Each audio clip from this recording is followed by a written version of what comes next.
Mesure phare du pacte de responsabilité, le crédit d'impôt pour la compétitivité et l'emploi a-t-il atteint son but? Le comité de suivi du CICE a rendu son rapport annuel. Grâce au travail de 3 équipes de recherche indépendantes, l'étude de la période 2013-2014 dévoile des résultats en demi-teinte. Ce qu'on peut dire sur la période 2013-2014, c'est que le CICE a amélioré les marges des entreprises, c'est qu'il a très probablement permis de créer ou de sauvegarder 50 à 100 000 emplois. C'est en revanche qu'il n'a pas, à ce stade, débouché sur une augmentation notable des investissements, ni des exportations, ni de la recherche-développement. Le montant des créances des entreprises, évalué à plus de 28 milliards d'euros, devait permettre aux entreprises françaises d'embaucher et d'investir. Au final, selon l'équipe du LIEP, le CICE aurait été utilisé d'une manière inattendue.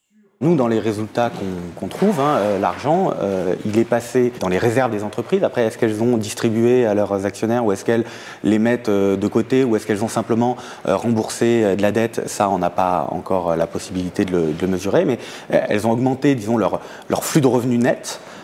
Et c'est passé aussi en partie en salaire, puisqu'elles en ont reversé une partie à leurs salariés. L'ensemble des experts s'accordent sur un point. Les conséquences du CICE sont à étudier sur le long terme.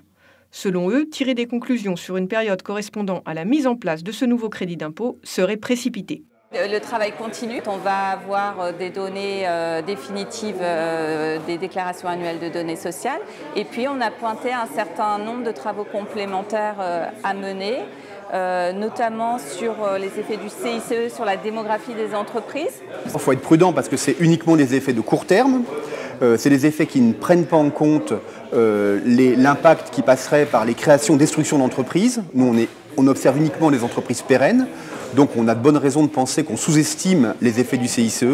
Mais néanmoins, sur ce qu'on peut mesurer, on aurait pu attendre des effets un peu plus importants compte tenu des masses financières en jeu.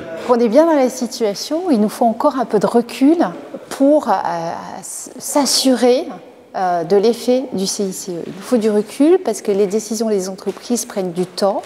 Elles ont besoin de s'assurer, d'abord de connaître le dispositif, c'est une première étape.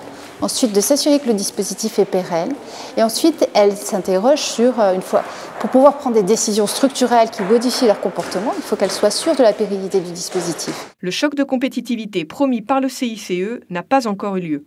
Les prochaines études, sur l'année 2015, indiqueront si les entreprises ont changé de comportement en investissant dans la recherche et le développement ou encore dans l'embauche de salariés.